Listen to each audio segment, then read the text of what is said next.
As I suggested earlier, the next phase of the aggression was the formulation and execution of the plan to attack Poland, and with it the resulting initiation of aggressive war in September 1939. This is covered by paragraphs 4A and B of section Roman 4F of the indictment, appearing on page 9 of the printed English text.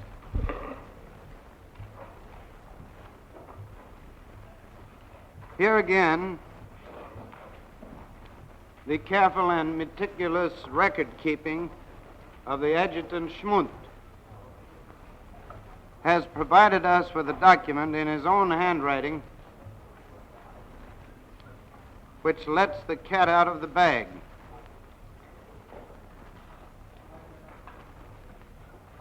That may be a troublesome colloquialism to translate, I don't know. The document consists of minutes of a conference held on 23 May 1939. The place of the conference was the Führer's study in the new Reichs-Chancellery. The defendant Goering was present.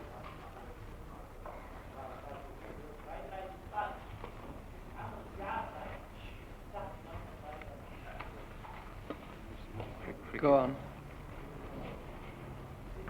I think one of the defendants indicated I had referred to the wrong year. My notes show 23 May 1939. That's shown by the original document. Which is the document you're referring to? That is document L79.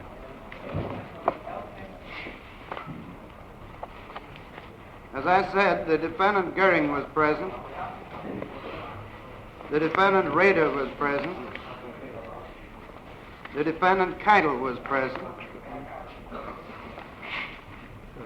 The subject of the meeting was, I quote, indoctrination on the political situation and future aims, end the quote. This document is of historical importance, second not even to the political will and testament of the Führer recorded by Adjutant Horsbach.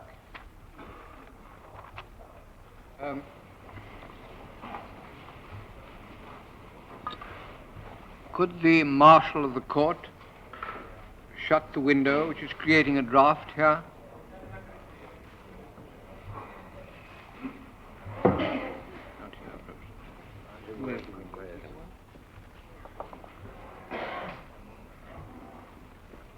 Yes, go on, Mr. Alderman. Yes. The original of this document, when captured, found its way through complicated channels across the Atlantic to the United States. There it was found by members of the staff of the American prosecution, by them taken to London, and thence to Nuremberg. The L on the identifying number indicates that it is one of the documents which was assembled in London and brought from there here. We think the document is of unquestioned validity. Its authenticity and its accuracy as a record of what transpired at the meeting of 23 May 1939 stands admitted by the defendant Keitel in one of his interrogations. As I say, the number is document L79 in our numbered series. I offer it in evidence As Exhibit USA 27,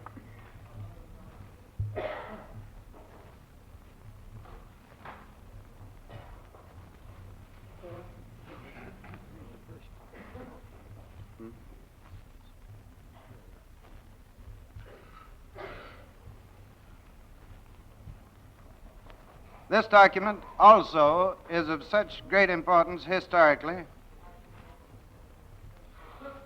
and has bearing on the issues now presented to the tribunal that I feel obliged to read most of it.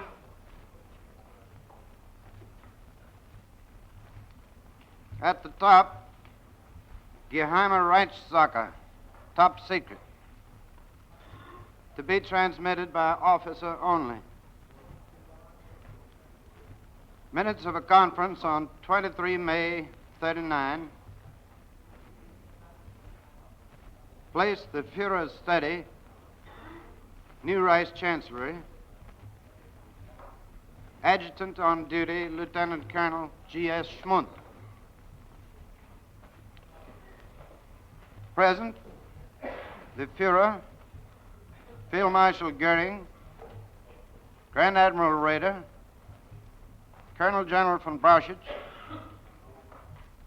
Colonel General Keitel, Colonel General Milch, General of Artillery Halder, General Bodenschatz, Rear Admiral Schneewind,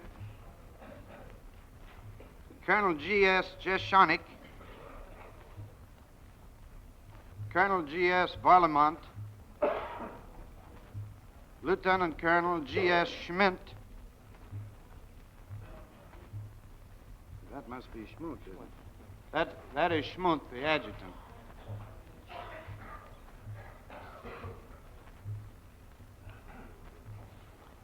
Captain Engel, Army.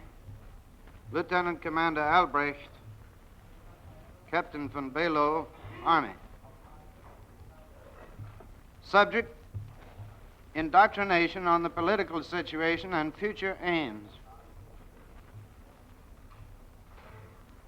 The Führer defined as the purpose of the conference: 1, analysis of the situation; 2, definition of the tasks for the armed forces arising from that situation; 3, exposition of the consequences of those tasks; 4, ensuring the secrecy of all decisions and work resulting from those consequences. Secrecy is the first essential for success. The Führer's observations are given in systematized form below.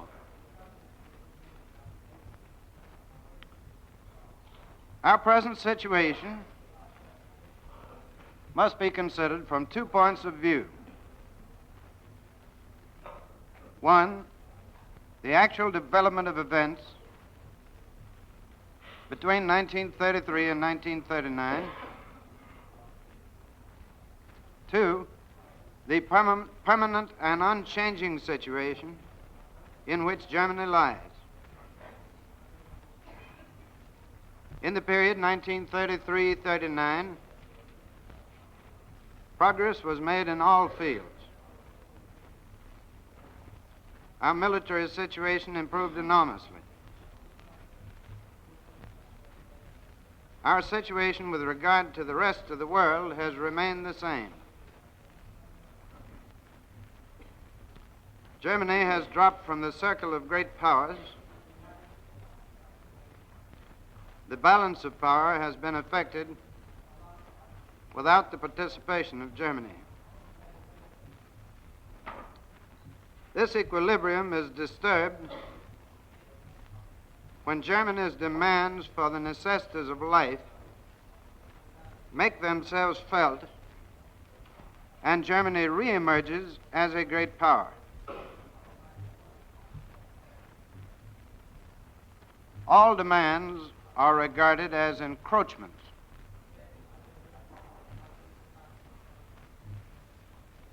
The English are more afraid of dangers in the economic sphere than of the simple threat of force.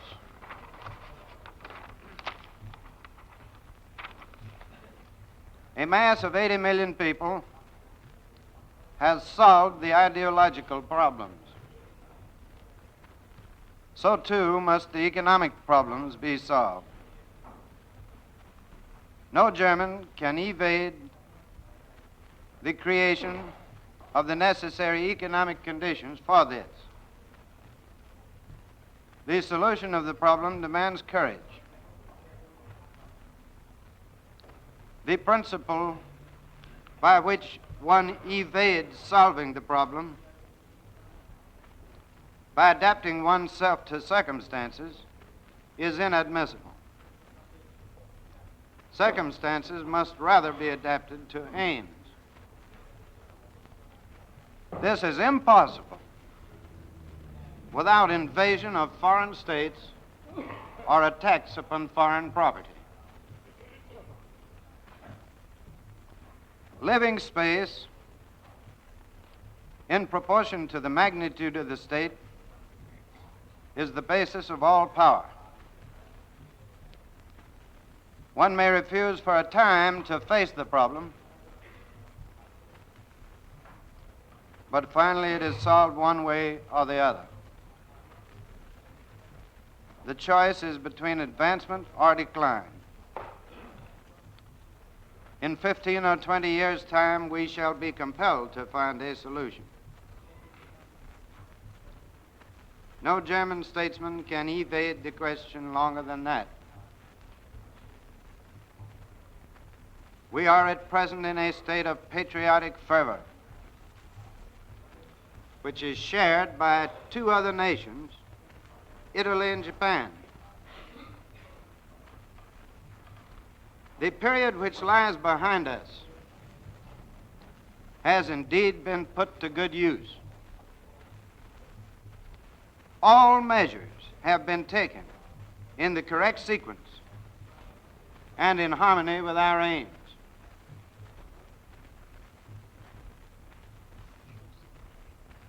After 6 years, the situation is today as follows. The national political unity of the Germans has been achieved apart from minor exceptions. I suppose they were those in the concentration camps. Further successes cannot be attained without the shedding of blood. The demarcation of frontiers is of military importance. The Pole is no supplementary enemy. Poland will always be on the side of our adversaries. In spite of treaties of friendship, Poland has always had the secret intention of exploiting every opportunity to do us harm. Danzig is not the subject of the dispute at all.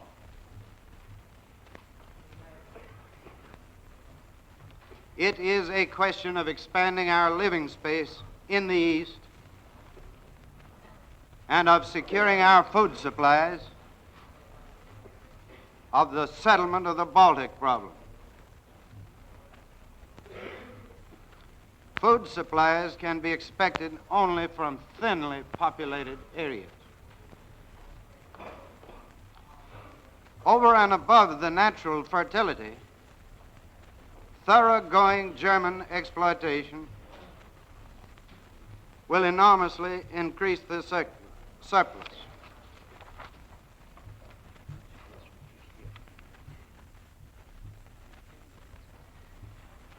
There is no other possibility for Europe. Colonies, beware of gifts of colonial territory. This does not solve the food problem. Remember blockade. If fate brings us into conflict with the West, the possession of extensive areas in the east will be advantageous. We shall be able to rely upon record harvests, even less in time of war than in peace. The population of non-German areas will perform no military service and will be available as a source of labor. The Polish problem is inseparable from conflict with the West. Poland's internal power of resistance to Bolshevism is doubtful. Thus, Poland is of doubtful value as a barrier against Russia. It is questionable whether military success in the West can be achieved by a quick decision. Questionable, too, is the attitude of Poland. The Polish government will not resist pressure from Russia. Poland sees danger in a German victory and will attempt to rob us of the victory. There is therefore no question of sparing Poland. And we are left with the decision, then underscored, to attack Poland at the first suitable opportunity.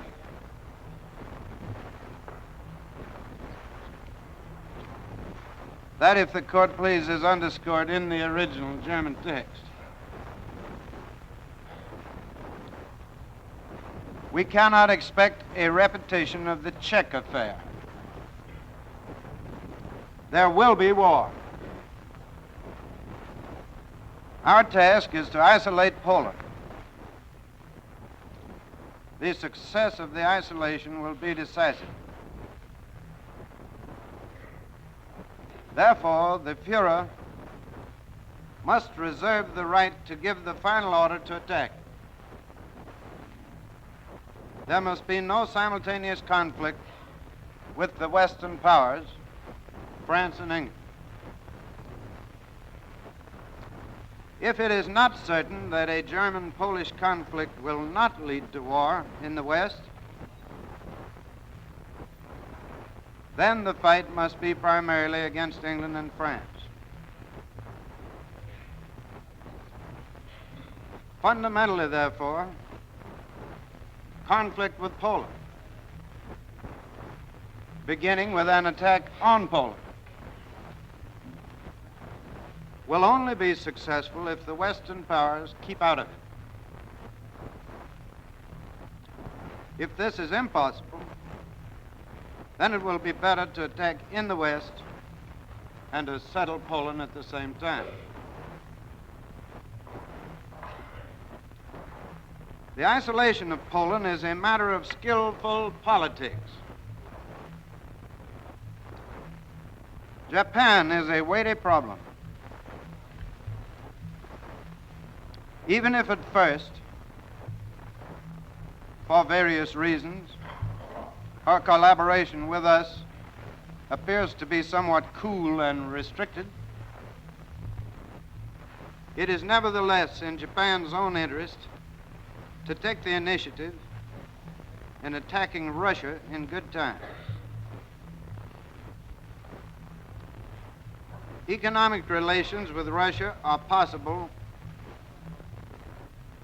only if political relations have improved. A cautious trend is apparent in press comment.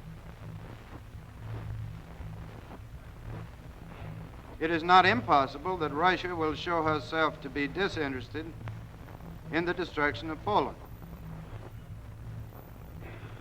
Should Russia take steps to oppose us, our relations with Japan may become closer. If there were an alliance of France, England, and Russia against Germany, Italy, and Japan,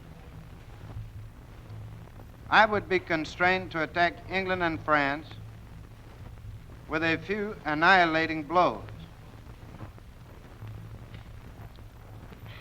The Führer doubts the possibility of a peaceful settlement with England. We must prepare ourselves for the conflict. England sees in our development the foundation of a hegemony which would weaken England. England is therefore our enemy, and the conflict with England will be a life and death struggle. What will this struggle be like? Underscored in the German original.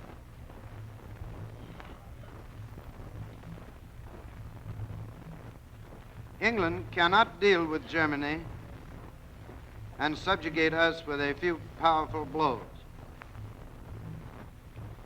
It is imperative for England that the war should be brought as near to the Ruhr Basin as possible.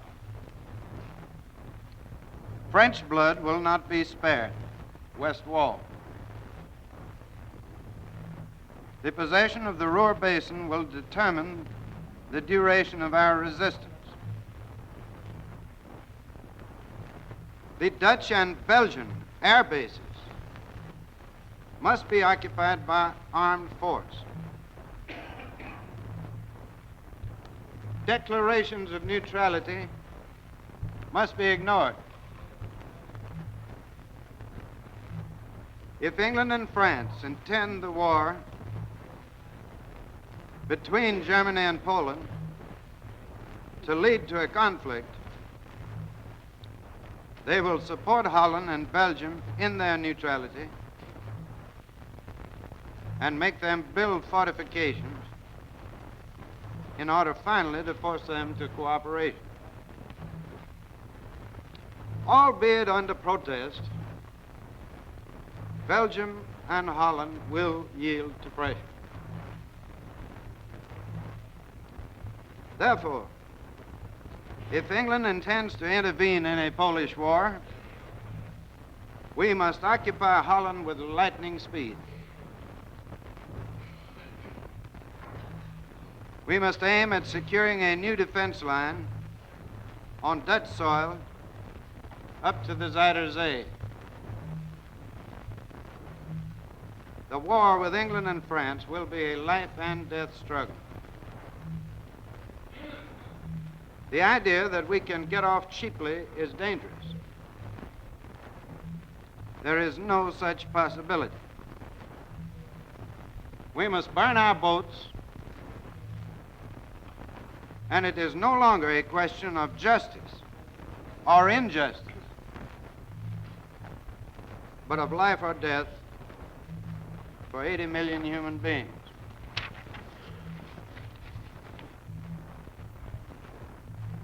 Question, short or long war?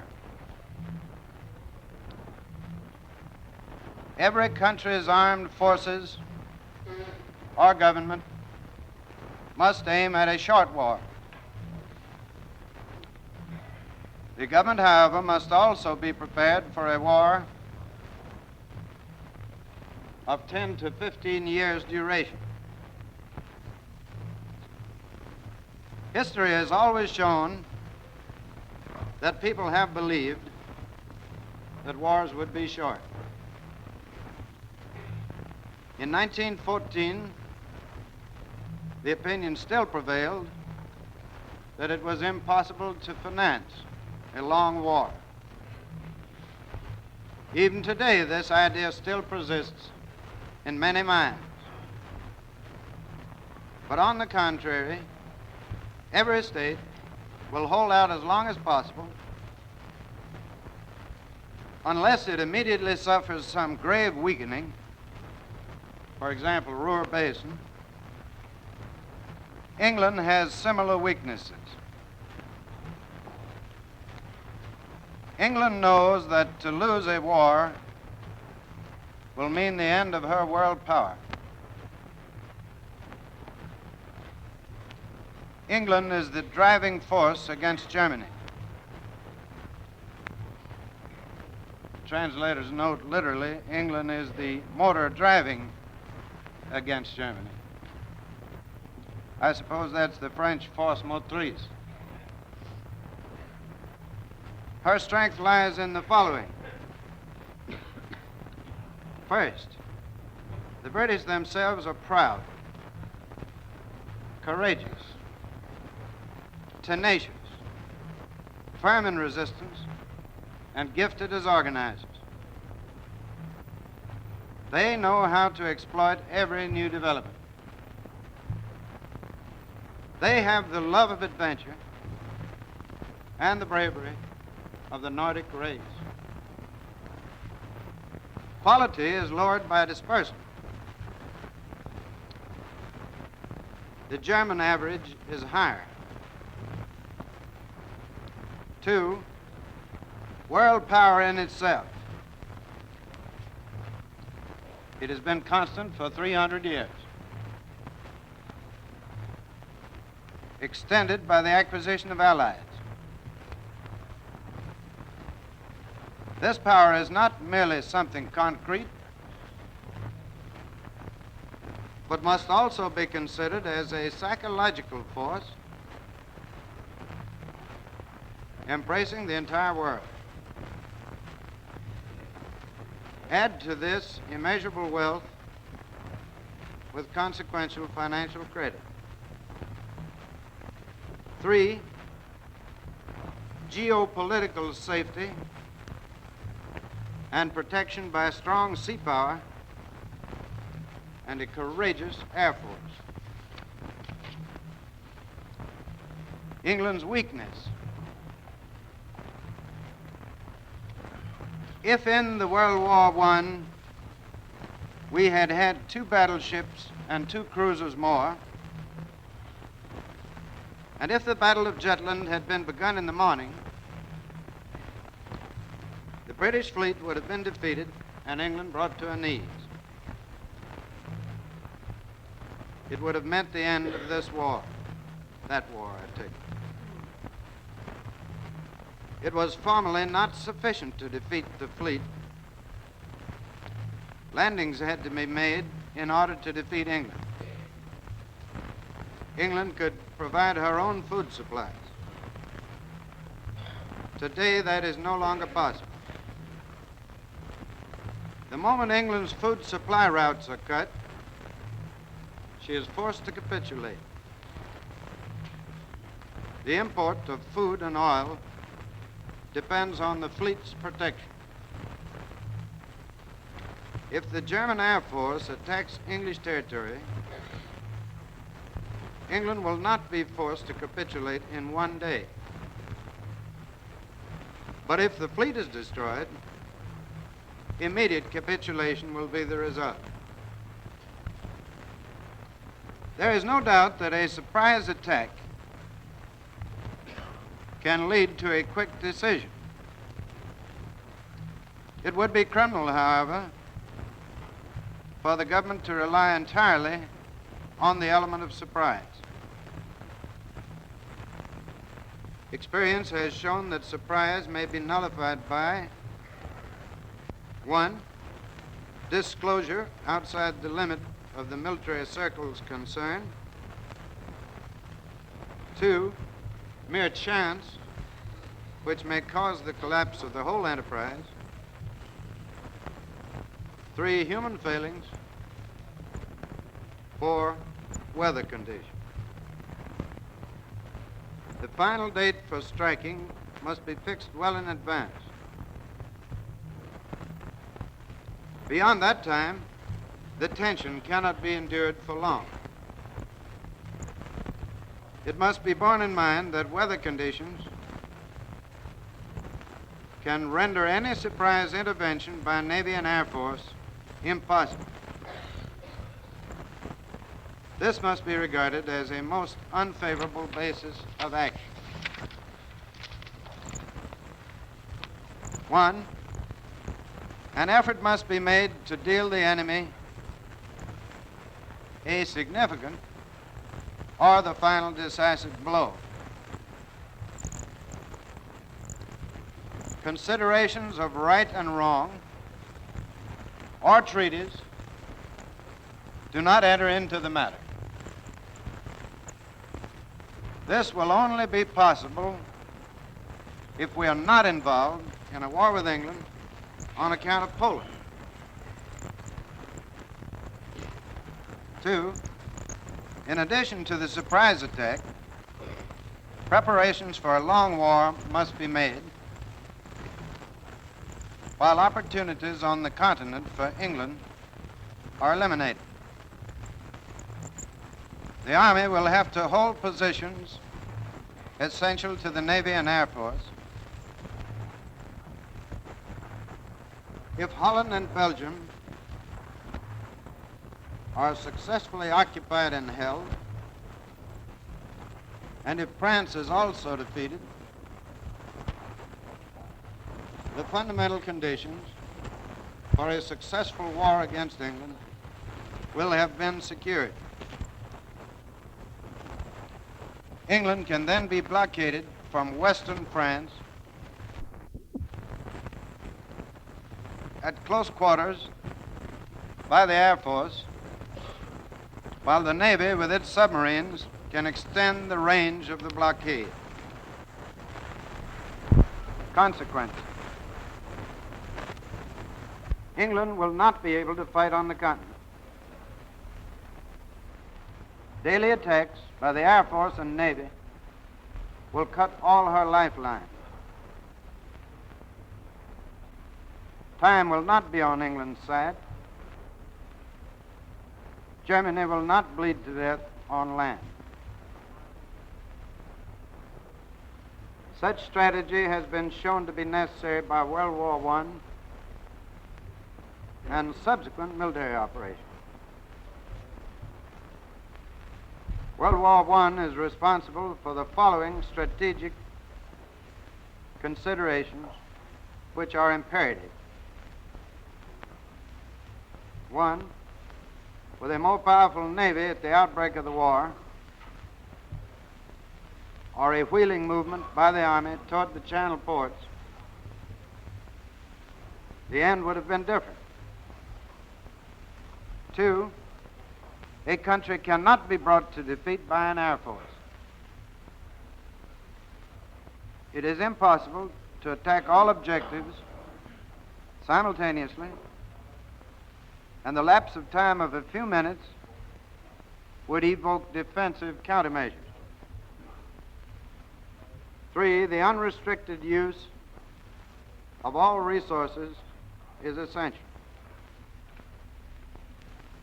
4, once the Army, in cooperation with the Air Force and Navy, has taken the most important positions, industrial production will cease to flow into the bottomless pit of the Army's battles and can be diverted to benefit the Air Force and Navy. The Army must therefore be capable of taking these positions. Systematic preparation must be made for the attack. Study to this end is of the utmost importance. The aim will always be to force England to her knees. A weapon will only be of decisive importance in winning battles so long as the enemy does not possess it. This applies to gas, submarines, and air force.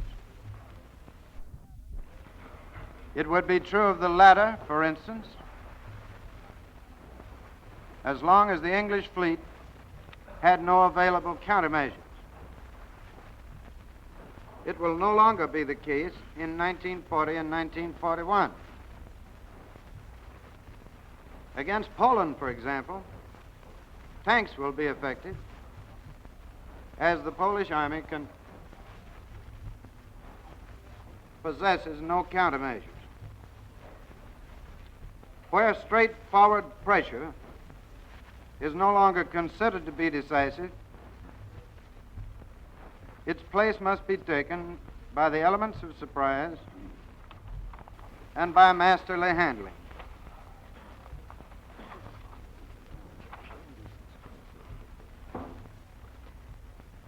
The rest of the document, if the tribunal please, deals more in detail with military plans and preparation. I think it unnecessary to read further.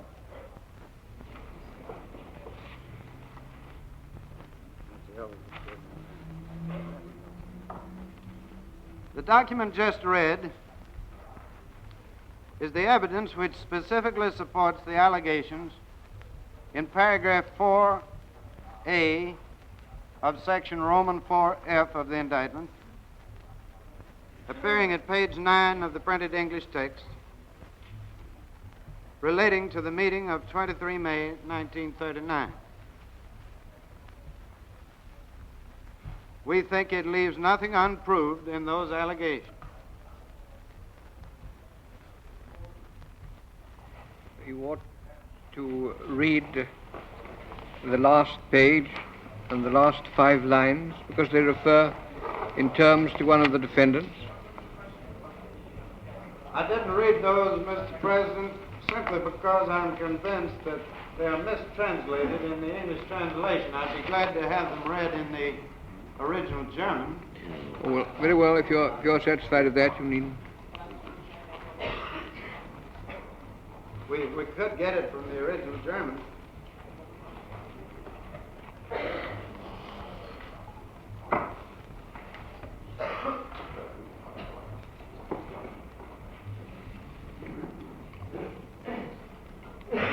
You mean that the English translation is wrong? Yes. Oh.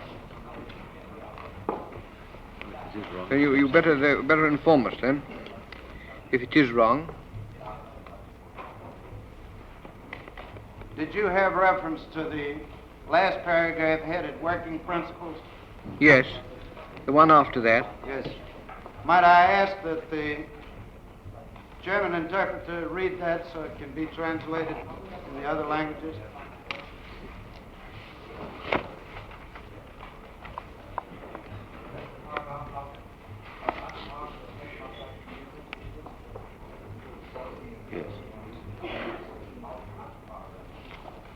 It's on page 16 of the original.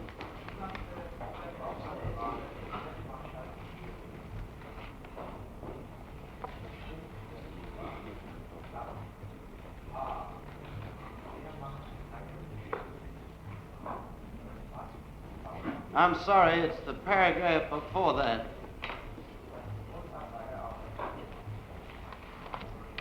Yes.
President, the translation was closer than I had anticipated.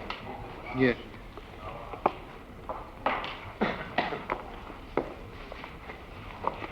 We think, as I had just said, that this document leaves nothing unproved in those allegations in the indictment. It demonstrates that the Nazi conspirators were proceeding in accordance with a plan.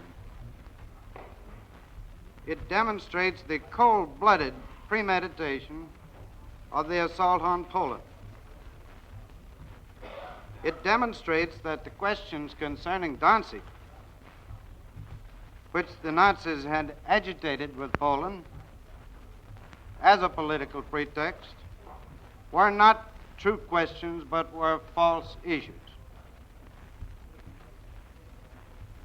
Issues agitated to conceal their motive of aggressive expansion for food and Lebensraum.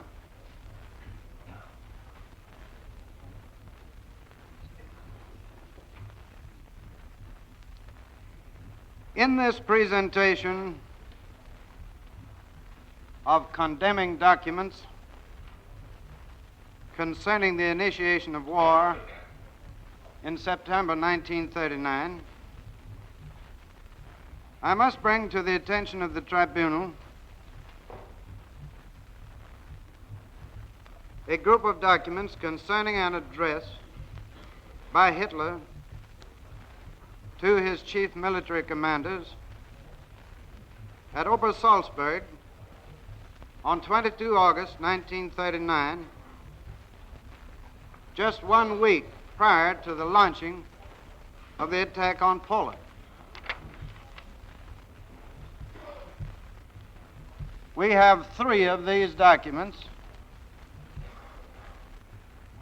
related and constituting a single group. The first one I do not intend to offer in evidence. The other 2 I shall offer. The reason for that is this. The first of the 3 documents came into our possession through the medium of an American newspaper man and purported to be original minutes of this meeting at Obersalzberg, transmitted to this American newspaper man by some other person, and we had no proof of the actual delivery to the intermediary by the person who took the notes. That document, therefore, merely served to alert our prosecution to see if it could find something better. Fortunately, we did get the other 2 documents, which indicate that Hitler on that day made 2 speeches, perhaps one in the morning, one in the afternoon, as indicated by the original minutes which we captured. By a comparison of those 2 documents with the first document, we concluded that the first document was a slightly garbled merger of the 2 speeches.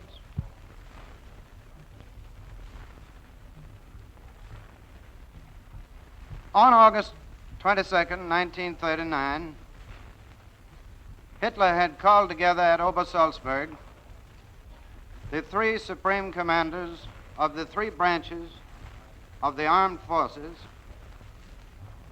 as well as the commanding generals bearing the title Oberbefehlshaber, commanders-in-chief.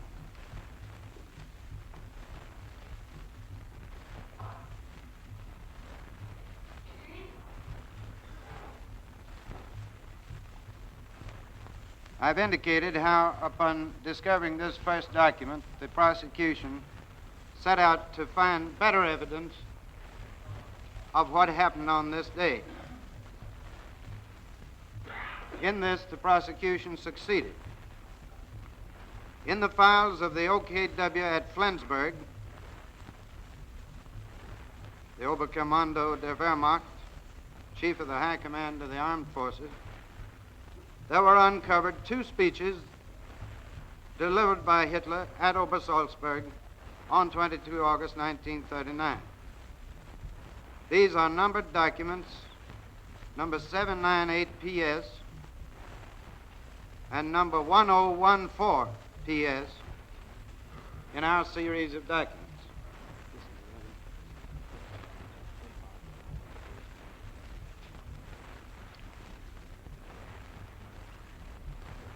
In order to keep serial numbers consecutive, if the tribunal please, we have had the first document, which I do not intend to offer, marked for identification, Exhibit USA 28 for identification. Accordingly, I offer the second document, 798 PS, in evidence as Exhibit USA 29, and the third document, 1014 PS, as Exhibit USA 30.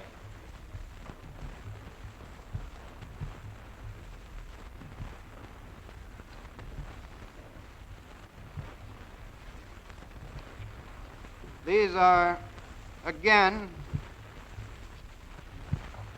especially the first one, rather lengthy speeches. And I shall not necessarily read the entire speech.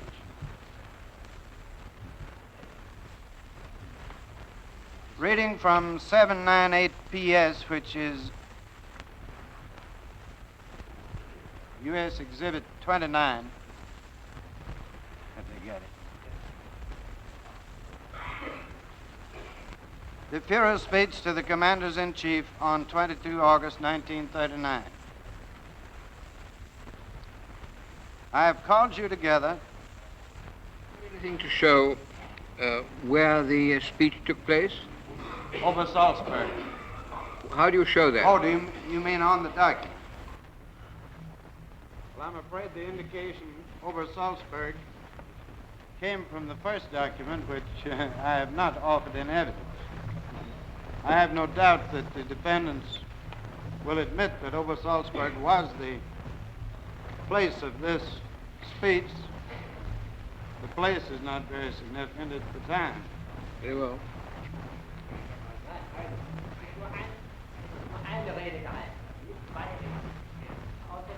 Only one speech. Both documents?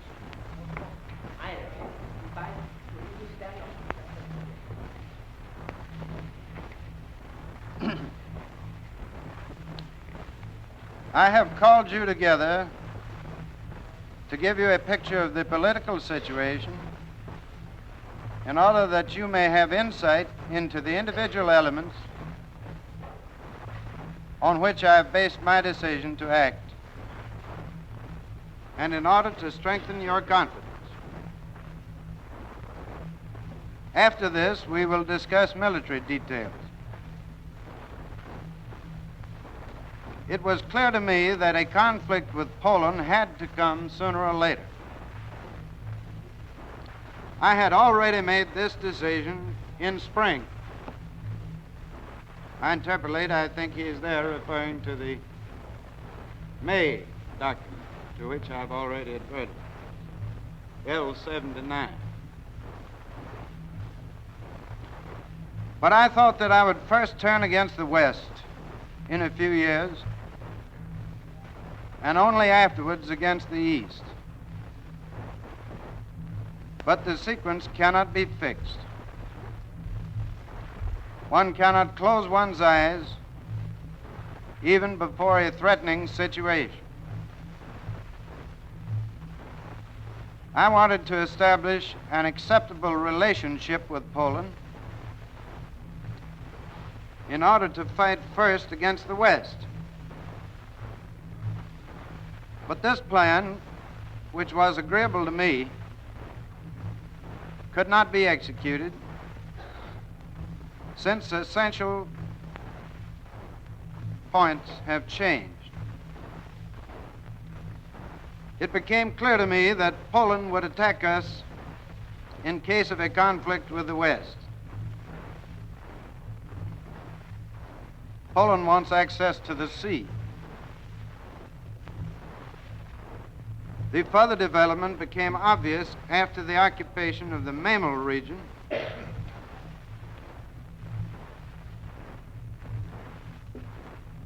and it became clear to me that under the circumstances, a conflict with Poland could arise at an inopportune moment. I enumerate as reasons for this reflection: one, first of all, two personal constitutions. I suppose he means personalities. That probably is an inapt translation. My own personality and that of Mussolini. Essentially, it depends on me, my existence, because of my political activities.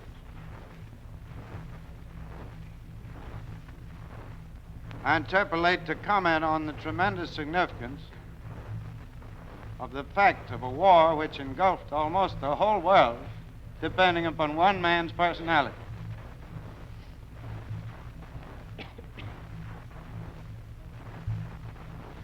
Furthermore, the fact that probably no one will ever again have the confidence of the whole German people as I do. There will probably never again be a man in the future with more authority than I have. My existence is therefore a factor of great value. But I can be eliminated at any time by a criminal or an idiot. The second personal factor is Il Duce. His existence is also decisive. If something happens to him, Italy's loyalty to the alliance will no longer be certain. The basic attitude of the Italian court is against the Duce. Above all, the court sees in the expansion of the empire a burden. The Duce is the man with the strongest nerves in Italy. The third factor favorable for us is Franco. We can ask only benevolent neutrality from Spain, but this depends on Franco's personality. He guarantees a certain uniformity and steadiness of the present system in Spain. We must take into account the fact that Spain does not as yet have a fascist party of our internal unity. On the other side, a negative picture as far as decisive personalities are concerned. There is no outstanding personality in England or France. I interpolate, I think Adolf Hitler must have overlooked one in England, perhaps many. For us, it is easy to make decisions. We have nothing to lose, we can only gain. Our economic situation is such, because of our restrictions, that we cannot hold out more than a few years. Goering can confirm this. We have no other choice, we must act. Our opponents risk much and can gain only a little. England's stake in a war is unimaginably great. Our enemies have men who are below average no personalities, no masters, no men of action. I interpolate again, perhaps that last sentence explains what he meant by no personalities. No masters having the authority that he had over his nation.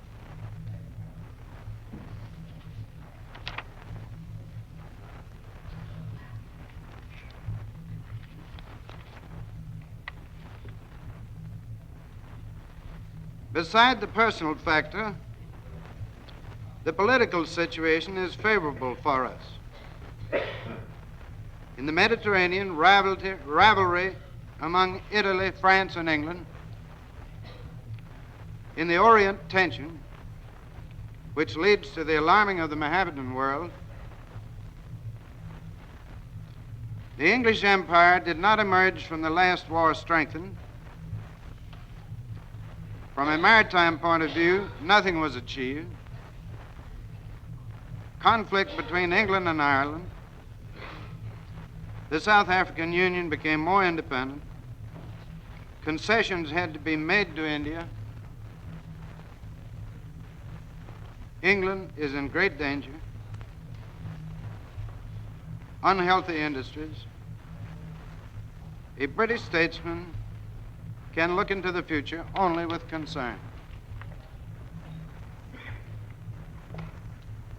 France's position has also deteriorated, particularly in the Mediterranean. Further favorable factors for us are these. Since Albania, there is an equilibrium of power in the Balkans. Yugoslavia carries the germ of collapse because of her internal situation. Romania did not grow stronger. She is liable to attack and vulnerable. She is threatened by Hungary and Bulgaria. Since Kemal's death, Turkey has been ruled by small minds, unsteady, weak men. All these fortunate circumstances will no longer prevail in 2 or 3 years. No one knows how long I shall live. Therefore, conflict better now. The creation of Greater Germany was a great achievement politically. But militarily it was questionable, since it was achieved through a bluff of the political leaders. It is necessary to test the military. If at all possible, not by general settlement, but by solving individual tasks. The relation to Poland has become unbearable. My Polish policy hitherto was in contrast to the ideas of the people. My propositions to Poland, the Danzig corridor, were disturbed by England's intervention. Poland changed her tone towards us. The initiative cannot be allowed to pass to the others.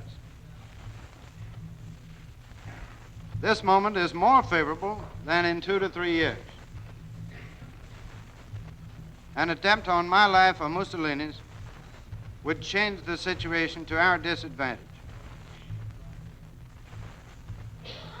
One cannot eternally stand opposite one another with cocked rifle. A suggested compromise would have demanded that we change our convictions and make agreeable gestures. They talked to us again in the language of Versailles. There was danger of losing prestige. Now the probability is still great that the West will not interfere. We must accept the risk with reckless resolution. A politician must accept a risk as much as a military leader. We are facing the alternative to strike or be destroyed with certainty sooner or later. I skip a paragraph, 2 paragraphs. Now it is also a great risk. Iron nerves, iron resolution. A long discussion follows, which I think it is unnecessary to read. And down toward the end, 4 paragraphs from the bottom, I resume, we need not be afraid of a blockade. The East will supply us with grain, cattle, coal, lead, and zinc. It is a big arm which demands great efforts. I am only afraid that at the last minute, some Schweinhund will make a proposal for mediation.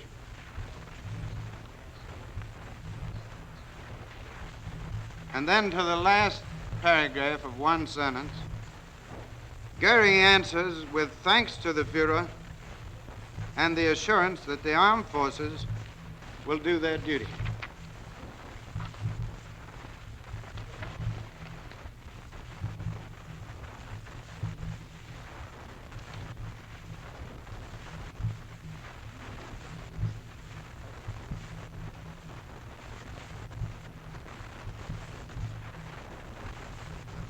Already offered Exhibit 30, which is a shorter note entitled Zweite Ansprache des Führers, second speech of the Führer on 22 August 1939.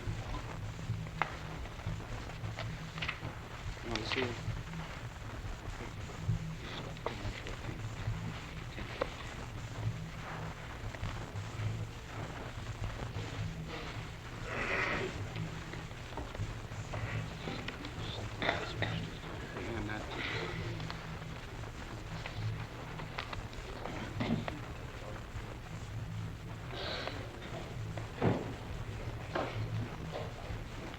Reading then from United States Exhibit 30, headed Second Speech by the Führer on 22 August 1939.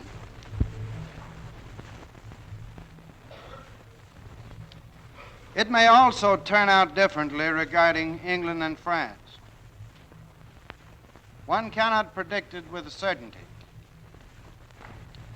I figure on a trade barrier, not on blockade, and with severance of relations.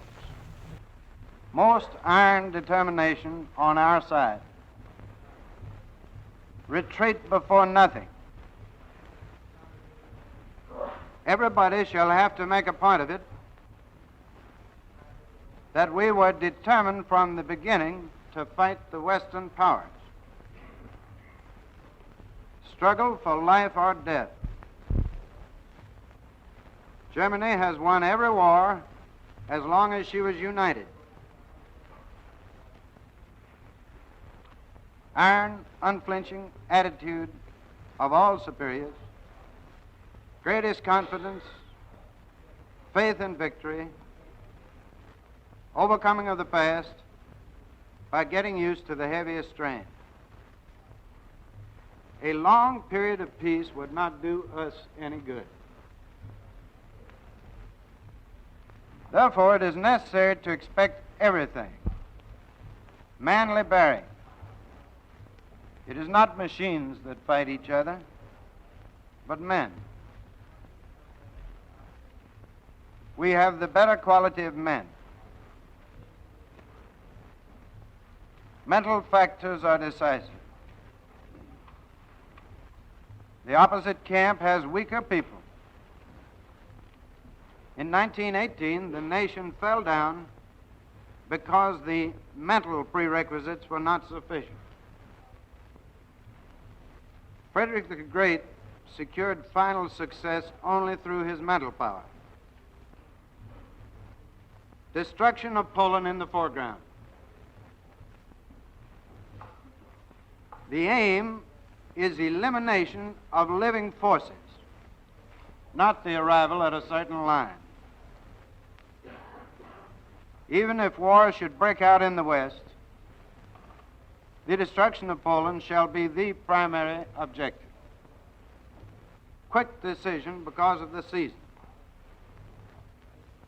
I shall give a propagandistic cause for starting the war. Never mind whether it be plausible or not.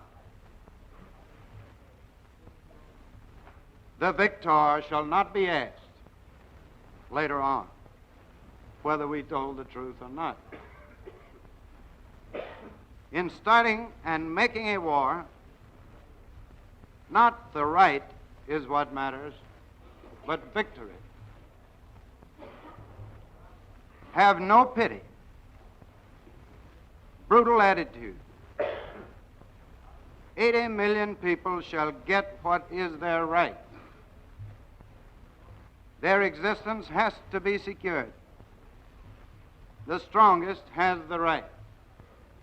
Greatest severity. Quick decision necessary. Unshakable faith in the German soldier. A crisis may happen only if the nerves of the leaders give way. First aim, advance to the Vistula and Nauru. Our technical superiority will break the nerves of the Poles. Every newly created Polish force shall again be broken at once. Constant war of attrition. New German frontier according to a healthy principle. Possibly a protectorate as a buffer. Military operations shall not be influenced by these reflections. Complete destruction of Poland is the military aim. To be fast is the main thing. Pursuit until complete elimination. Conviction that the German Wehrmacht is up to the requirements.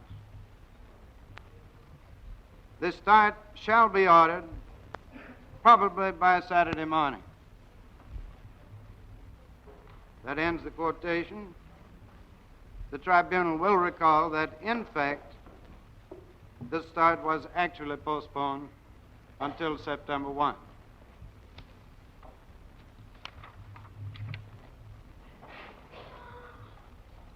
Rechtsanwalt Dr. Stamer, Vertreter des Angeklagten Göring. Herr Präsident, ich bitte, eine kurze Erklärung zu diesen beiden soeben verlesenen Urkunden abgeben zu dürfen.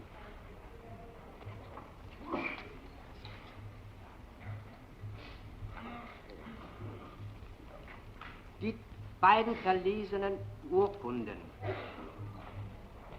sowie die dritte, zwar nicht verlesene, aber in Bezug genommene Urkunde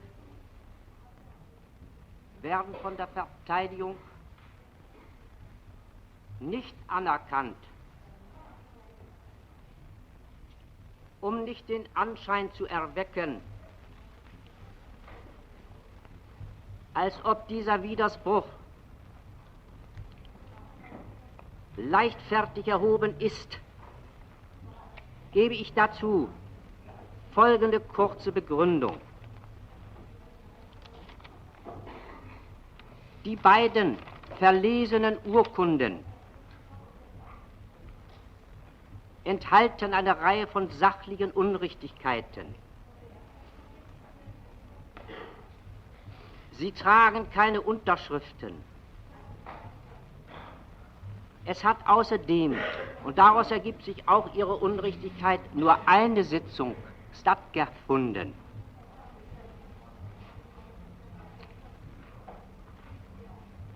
Es hat niemand in der Sitzung Auftrag bekommen, den Gang der Verhandlung niederzuschreiben. Da die Unterschriften fehlen, lässt sich nicht feststellen, wer sie geschrieben hat und wer für ihre Zuverlässigkeit verantwortlich ist. Das dritte nicht verlesene Schriftstück ist nach der im Dokumentenraum vorliegenden Fotokopie lediglich mit der Schreibmaschine geschrieben. Es ist ohne Angabe des Ortes, ohne Angabe der Zeit seiner Errichtung. Well, we've got nothing to do with the third document because it's Und not ohne been read. Unterschrift. We have nothing to do with the third document because it has not been read.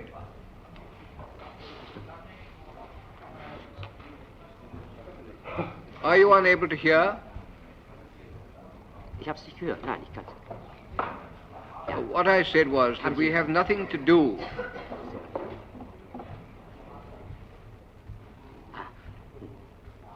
Can you hear now? Herr Präsident, diese Urkunde ist aber schon veröffentlicht in der Presse, und zwar offenbar dadurch, dass diese Urkunde durch die Anklagebehörde der Presse übergeben ist. Die Verteidigung hat daher und auch die Angeklagten ein dringendes Interesse daran, dass hier eine Erklärung auch zu dieser Urkunde kurz abgegeben wird.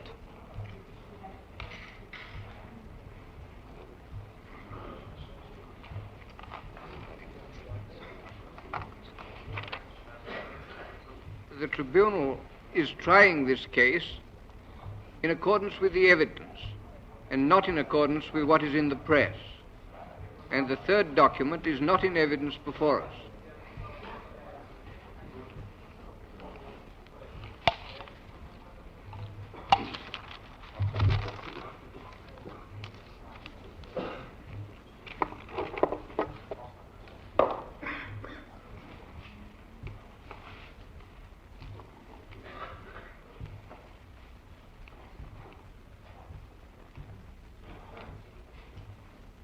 May it please the tribunal, I recognize, as counsel has pointed out, that these two documents which I have just read are unsigned.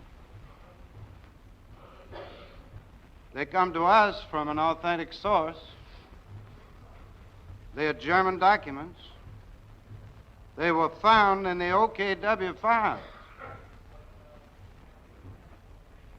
If they aren't correct records of what occurred, it surprises us that with the great thoroughness with which the Germans kept accurate records, they would have had these records in their OKW files if they didn't represent the truth. Mr. Alderman, the tribunal will of course hear what evidence the defendants choose to give with reference to the documents. And it occurred to me in that connection that if any of these defendants has available what he claims is a more correct transcription of the Führer's words on this occasion, the court would consider that. Sure. On the other question adverted to by counsel, I feel somewhat guilty. It's quite true that by a mechanical slip, the press got this first document, which we never intended to offer in evidence. I feel somewhat responsible. It happened to be included in the document books that were handed up to the court on Friday because we had only intended to refer to it and give it an identification mark and not to offer it. I had thought that no documents would be released to the press until they were actually offered in evidence.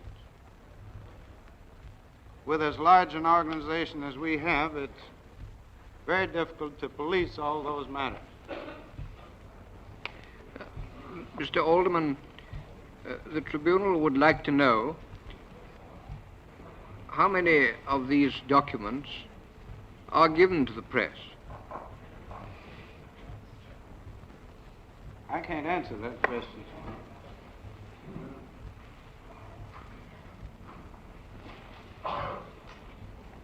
May it please the tribunal, it is my understanding that as and when documents are introduced in evidence, then they are made available to the press.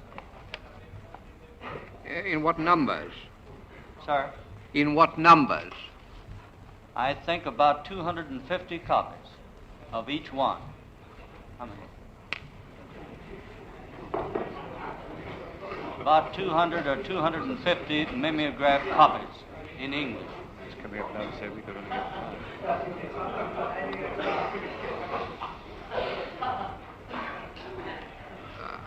I'm speaking to the counsel for the prosecution.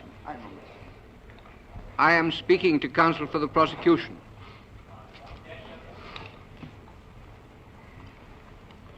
Your Honor.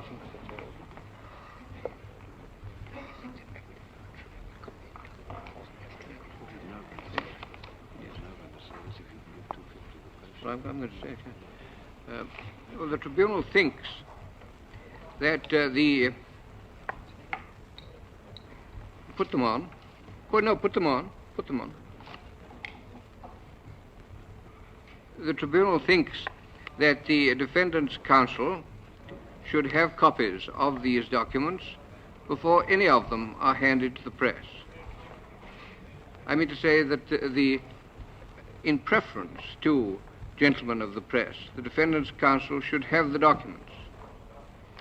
Your Honors, please, I understand that these gentlemen had the 10 documents on Saturday morning or Sunday morning.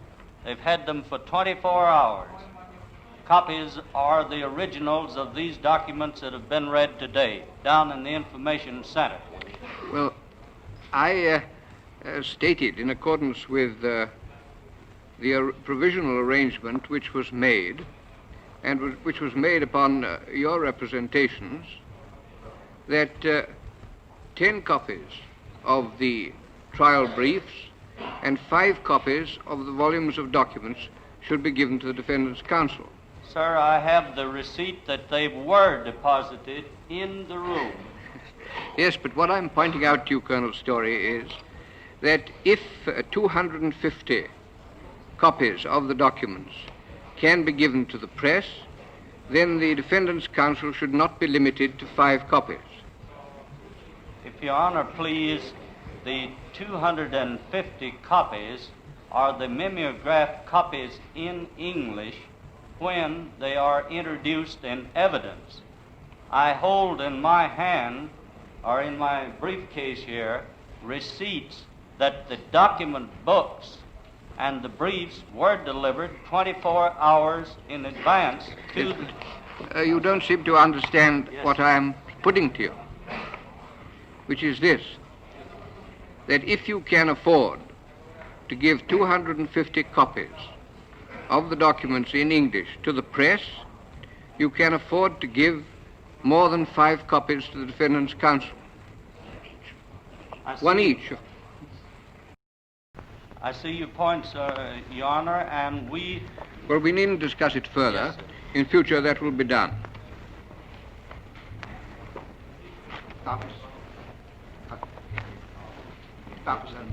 Also dann darf ich davon ausgehen, dass wir Verteidiger jetzt jeder ein solches Dokument, ein Exemplar, ich wiederhole, Herr Feuerlordschaft, dann darf ich also jetzt davon ausgehen, dass von den Beweisdokumenten jeder Verteidiger ein Stück bekommen wird, nicht bloß wie bisher in Aussicht genommen 5.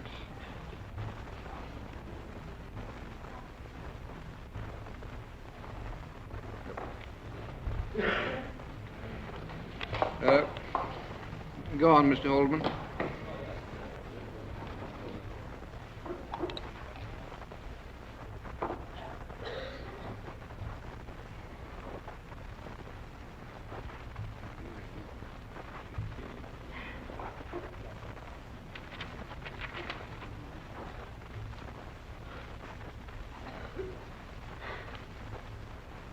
The aggressive war having been initiated in September 1939,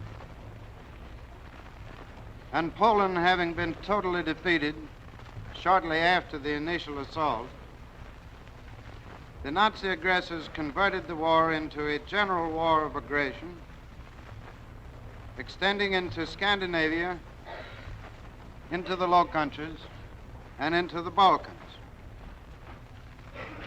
Under the division of the case between the four chief prosecutors, this aspect of the matter is left to presentation by the British chief prosecutor.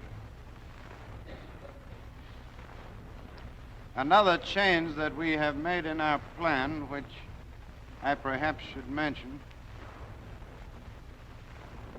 is that following the opening statement by the British prosecutor, chief prosecutor, on count 2, we expect to resume the detailed handling of the later phases of the aggressive war phase of the case.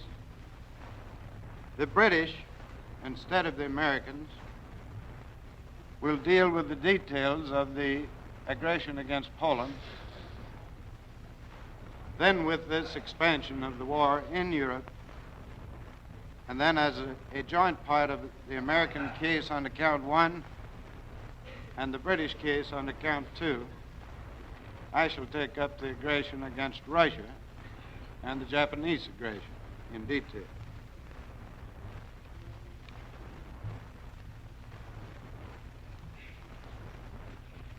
So that the remaining two subjects with which I shall ultimately deal in more detail, and now by presentation of specifically significant documents, is the case of the attack on the Union of Soviet Socialist Republics on the 22nd of June 1941,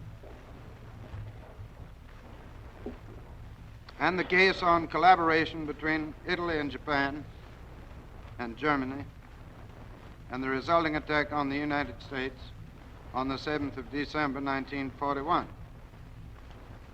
As to the case on aggression against the Soviet Union, I shall at this point present two documents. The first of these two documents establishes the premeditation and deliberation which preceded the attack. Just as in the case of aggression against Czechoslovakia, the Nazis had a code name for the secret operation, Case Green, so in the case of aggression against the Soviet Union, they had a code name, Case Barbarossa. Barbarossa, B-A-R-B-A-R-O-S-S-A. Der Alte Barbarossa, der Kaiser Friedrich.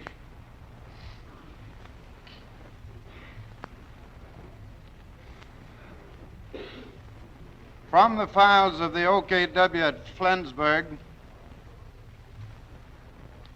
we have a secret directive number 21 issued from the Führer's headquarters on 18 December 1940 relating to Case Barbarossa. This directive is more than 6 months in advance of the attack. Other evidence will show that the planning occurred even earlier. The document is signed by Hitler and is initialed by the defendant Jodl and the defendant Keitel. This secret order was issued in 9 copies. The captured document is the 4th of these 9 copies.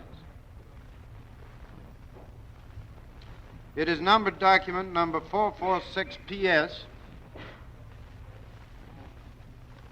in our numbered series. I offer it in evidence as Exhibit USA 31.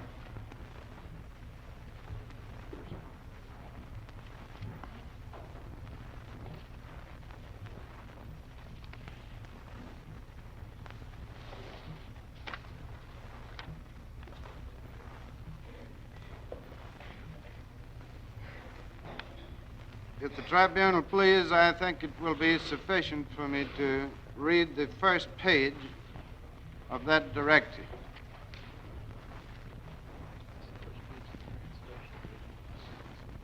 First page of the English translation. The paging may differ on the German original. It is headed, the Führer and Commander-in-Chief of the German Armed Forces, with a number of initials, the meaning of which I don't know except OKW. Seems to be indicated to go to GK Chiefs, which I suppose to be General Commando Chiefs.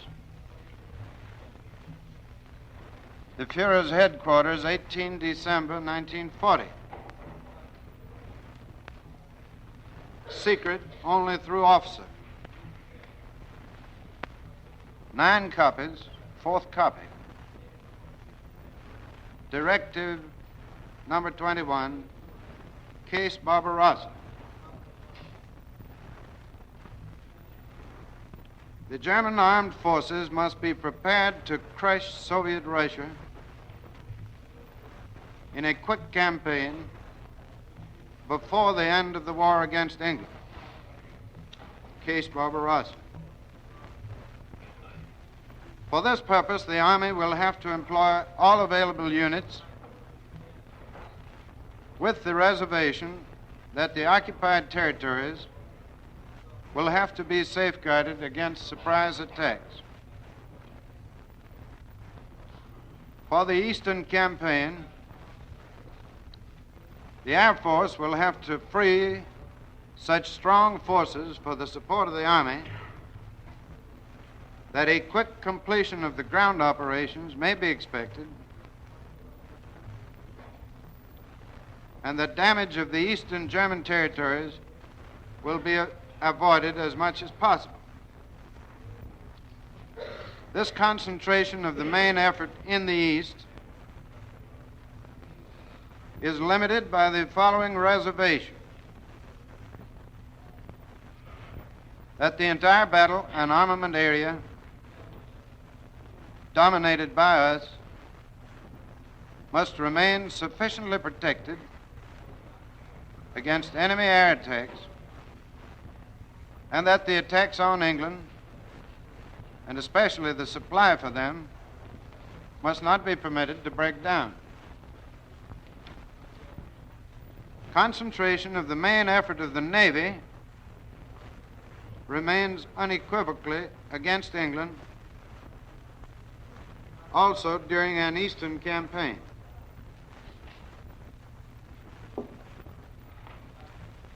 If occasion arises, I will order the concentration of troops for action against Soviet Russia 8 weeks before the intended beginning of operations. Preparations requiring more time to start are, if this has not yet been done, to begin presently and are to be completed by 15 May 1941. Great caution has to be exercised that the intention of an attack will not be recognized. The preparations of the High Command are to be made on the following basis. 1. General purpose. The mass of the Russian army in Western Russia is to be destroyed in daring operations by driving forward deep wedges with tanks, and the retreat of intact battle-ready troops into the wide spaces of Russia is to be prevented. In quick pursuit, a line is to be reached from where the Russian Air Force will no longer be able to attack German Reich territory. The first goal of operations is the protection from Asiatic Russia from the general line Volga-Arkhangelsk. In case of necessity, the last industrial area in the Urals left to Russia could be eliminated by the Luftwaffe. In the course of these operations, the Russian Baltic Sea Fleet will quickly erase its bases and will no longer be ready to fight. Effective intervention by the Russian Air Force is to be prevented through powerful blows at the beginning of the operation.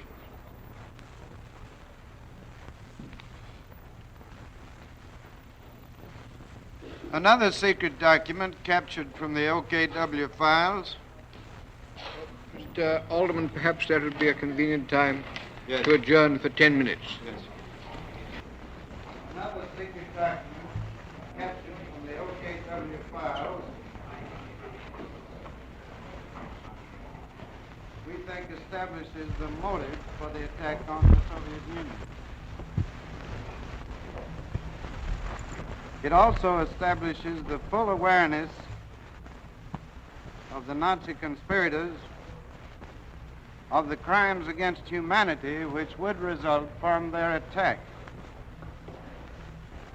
The document is a memorandum of 2 May 1941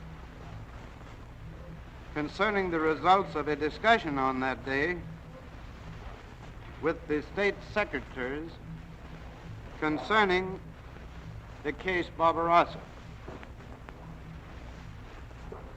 The document is initialed by Major von Gusovius, a member of the staff of General Tomar, set up to handle the economic exploitation of the territory occupied by the Germans during the course of the aggression against Russia. The document is numbered 2718 PS in our numbered series of documents. I offer it in evidence as Exhibit USA 32.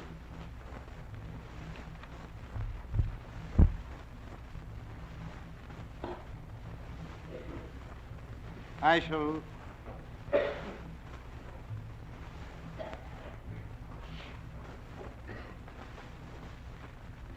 shall simply read the first 2 paragraphs of this document.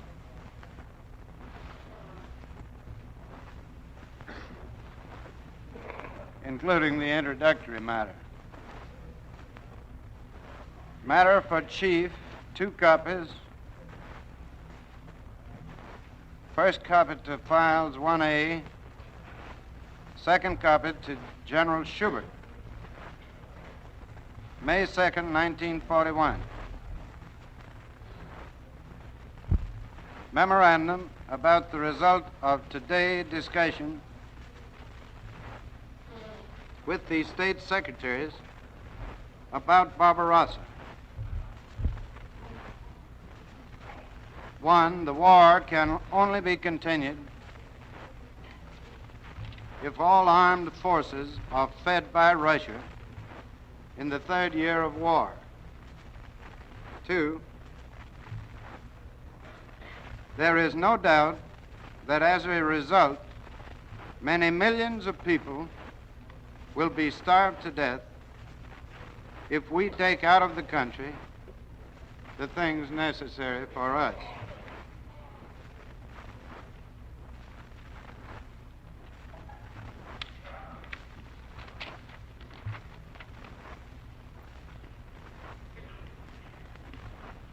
That document has already been commented on and quoted from in Mr. Justice Jackson's opening statement. The staggering implications of that document are hard to realize. In the words of the document, the motive for the attack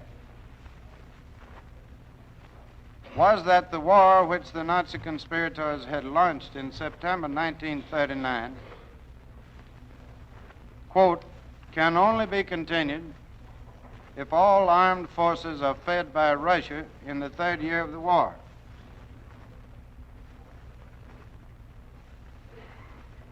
Perhaps there never was a more sinister sentence written than the sentence in this document, which reads, "There is no doubt that as a result, many millions of people will be starved to death if we take out of the country the things necessary for us." The result is known to all of us. I turn now to the Nazi collaboration with Italy and Japan, and the resulting attack on the United States on 7 December 1941. With the unleashing of the German aggressive war against the Soviet Union in June 1941, the Nazi conspirators, and in particular the defendant Ribbentrop, called upon the Eastern co-architect of the new order, Japan, to attack in the rear. Our evidence will show that they incited and kept in motion a force reasonably calculated to result in an attack on the United States. For a time, they maintained their preference that the United States not be involved in the conflict, realizing the military implications of an entry of the United States into the war. However, their incitements did result in the attack on Pearl Harbor, and long prior to that attack, they had assured the Japanese that they would declare war on the United States should a United States-Japanese conflict break out. It was in reliance on those assurances that the Japanese struck at Pearl Harbor. On the present discussion of this phase of the case, I shall offer only one document to prove this point. The document was captured from the files of the German Foreign Office. It consists of notes dated 4 April 1941, signed by Schmidt, regarding discussions between the Fuhrer and the Japanese Foreign Minister Matsuoka in the presence of the defendant Ribbentrop. The document is numbered 1881 PS in our numbered series.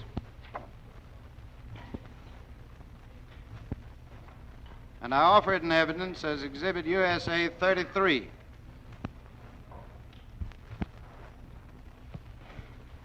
In the original, it is in very large typewritten form in German.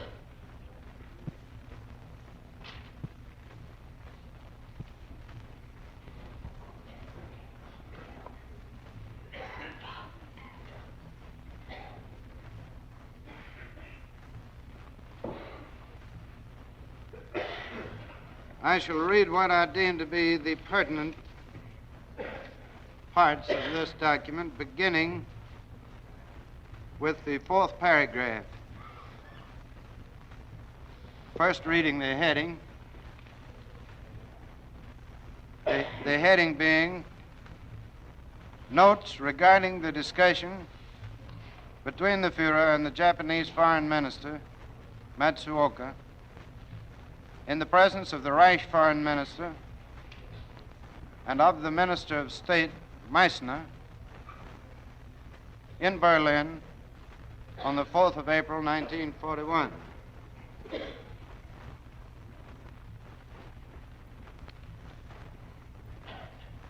Matsuoka then also expressed the request, that's beginning with the fourth paragraph, that the Fuhrer should instruct the proper authorities in Germany to meet as broad-mindedly as possible the wishes of the Japanese.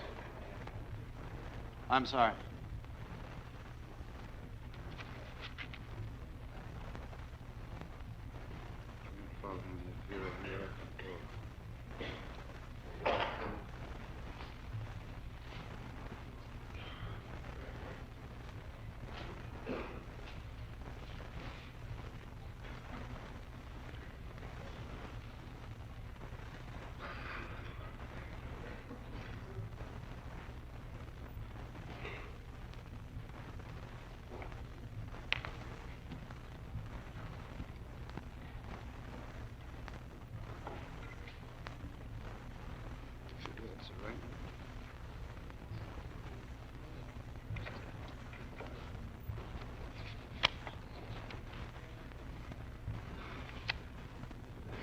Get it? Matsuoka then also expressed the request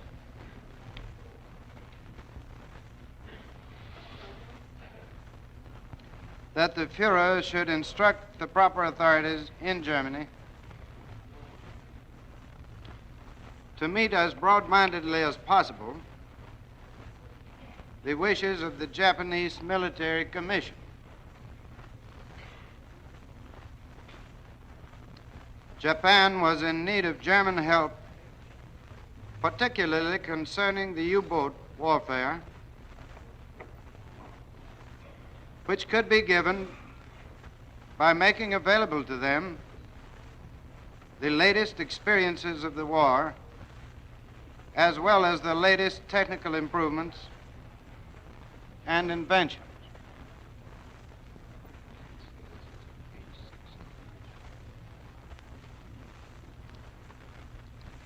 For the record, I'm reading on what is page 6 of the German original.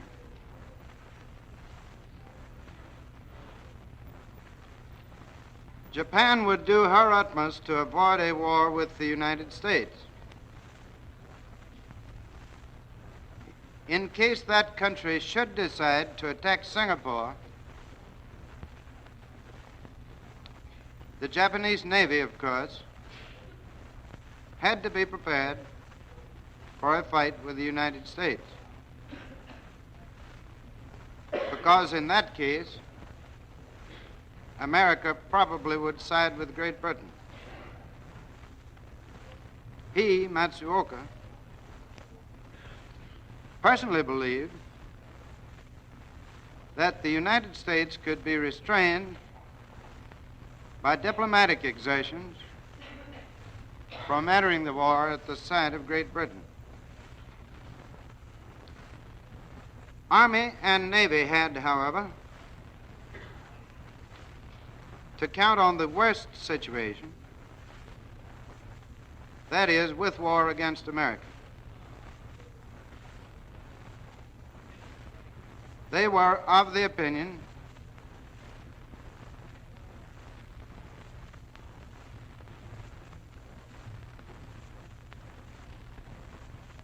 that such a war would extend for 5 years or longer and would take the form of guerrilla warfare in the Pacific,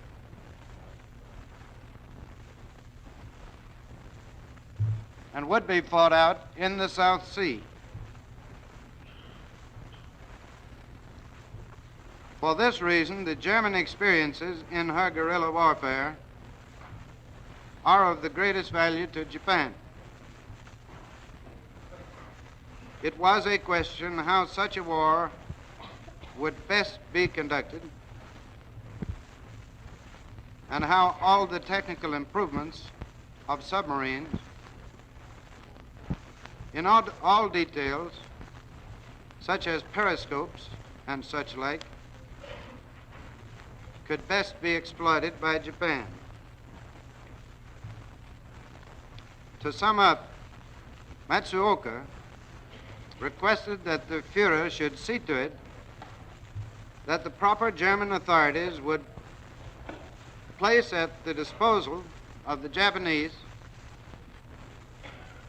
those developments and inventions concerning Navy and Army,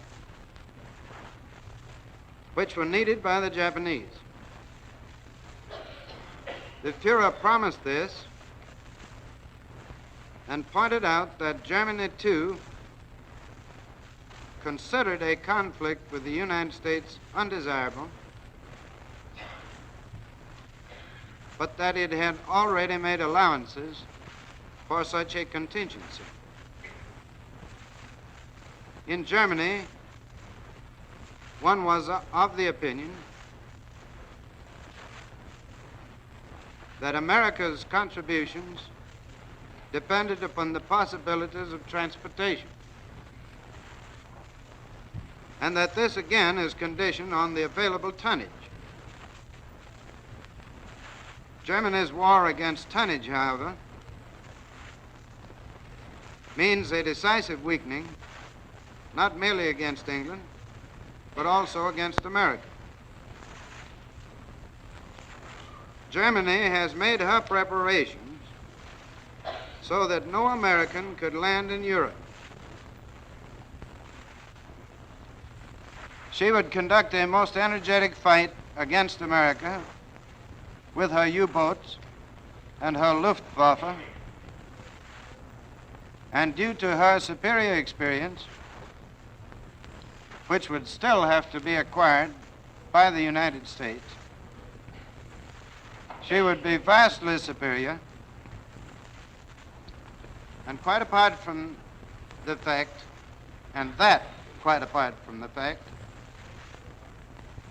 that the German soldiers naturally rank high above the Americans. In the further course of the discussion, the Fuhrer pointed out that Germany, on her part, would immediately take the consequences if Japan would get involved with the United States. It did not matter with whom the United States would first get involved, if with Germany or with Japan. They would always try to eliminate one country at a time, not to come to an understanding with the other countries subsequently, but to liquidate this one just the same. Therefore, Germany would strike, as already mentioned, without delay in case of a conflict between Japan and America, because the strength of the tripartite powers lies in their joint action. Their weakness would be if they would let themselves be beaten individually. Matsuoka once more repeated his request that the Fuhrer might give the necessary instructions in order that the proper German authorities would place at the disposal of the Japanese the latest improvements and inventions which are of interest to them, because the Japanese Navy had to prepare immediately for a conflict with the United States. As regards Japanese-American relationship, Matsuoka explained further that he has always declared in his country that sooner or later a war with the United States would be unavoidable if Japan continued to drift along as at present. In his opinion, this conflict would happen rather sooner than later. His argumentation went on. Why should Japan, therefore, not decisively strike at the right moment and take the risk upon herself of a fight against America? Just thus would she perhaps avoid a war for generations, particularly if she gained predominance in the South Seas. There are, to be sure, in Japan, many who hesitate to follow these trends of thought. Matsuoka was considered in those circles a dangerous man with dangerous thoughts. He, however, stated that if Japan continued to walk along her present path, one day she would have to fight anyway, and that this would then be under less favorable circumstances than at present. The Fuhrer replied that he could well understand the situation of Matsuoka, because he himself was in similar situations. I take it that was meant had been. The clearing of the Rhineland, declaration of sovereignty of armed forces. He too was of the opinion that he had to exploit favorable conditions and accept the risk of an anyhow unavoidable fight at a time when he himself was still young and full of vigor. How right he was in his attitude was proven by events. Europe now was free. He would not hesitate a moment to instantly reply to any widening of the war, be it by Russia, be it by America. Providence favored those who will not let dangers come to them, but who will bravely face them.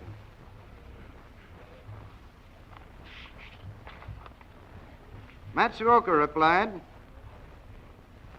that the United States, or rather their ruling politicians, had recently still attempted a last maneuver toward Japan by declaring that America would not fight Japan on account of China or the South Seas, provided that Japan gave free passage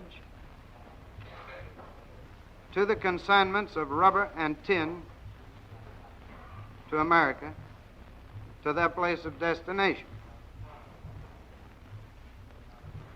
However, America would war against Japan the moment she felt that Japan entered the war with the intention to assist in the destruction of Great Britain. Such an argumentation naturally did not miss its effect upon the Japanese because of the education oriented on English lines which many had received.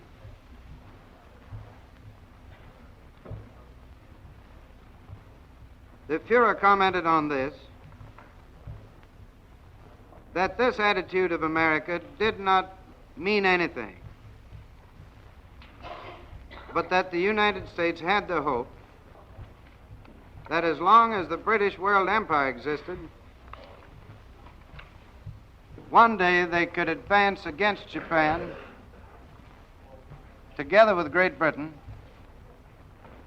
whereas in case of the collapse of the World Empire, they would be totally isolated and could not do anything against Japan. The Reich foreign minister interjected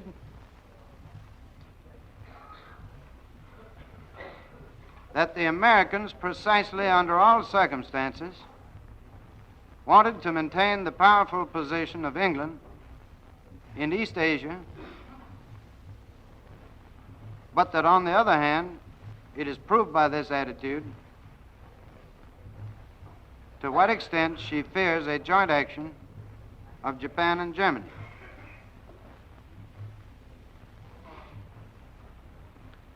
Matsuoka continued that it seemed to him of importance to give to the Führer an absolutely clear picture of the real attitude inside Japan.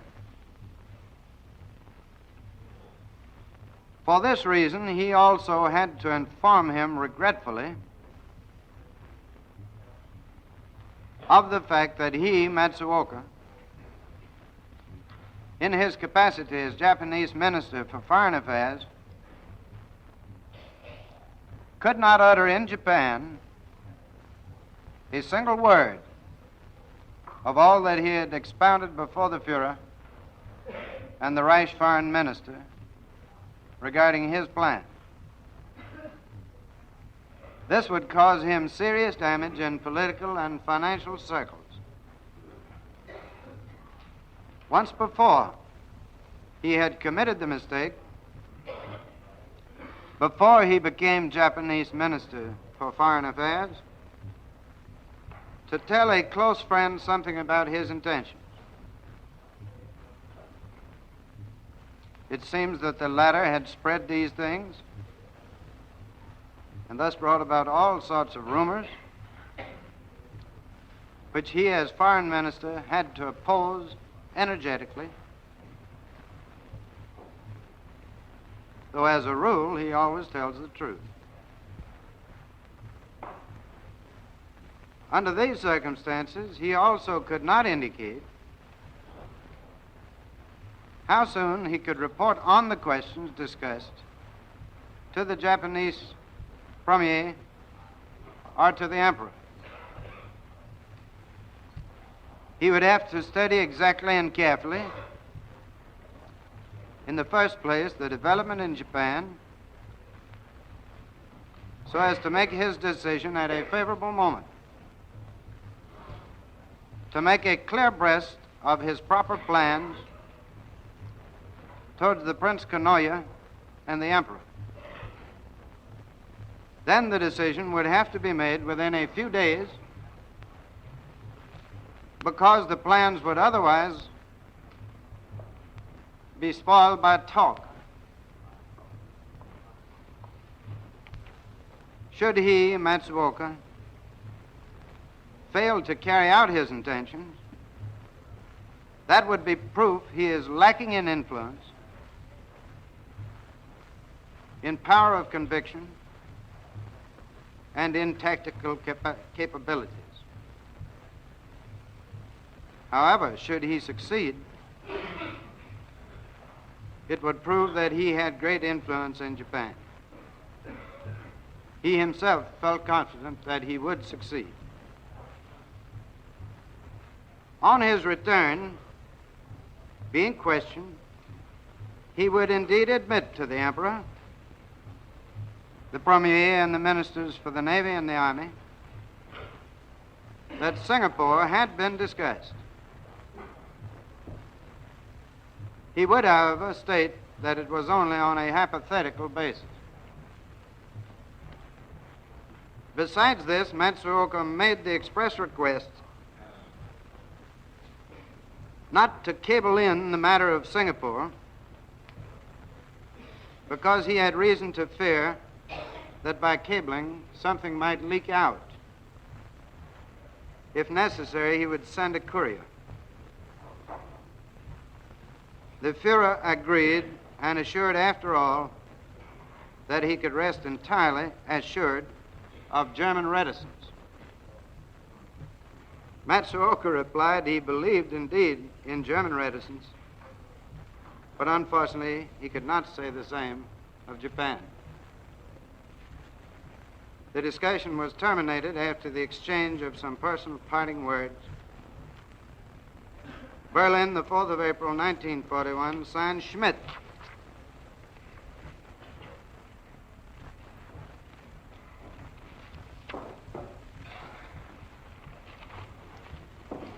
This completes the presentation of what I have called the handful of selected documents, offered not as a detailed treatment of any of these wars of aggression, but merely to prove the deliberate planning, the deliberate premeditation with which each of these aggressions was carried out. I turn next to a more detailed and more or less chronological presentation of the various stages of the aggression. Then the tribunal will now adjourn until 10 o'clock tomorrow.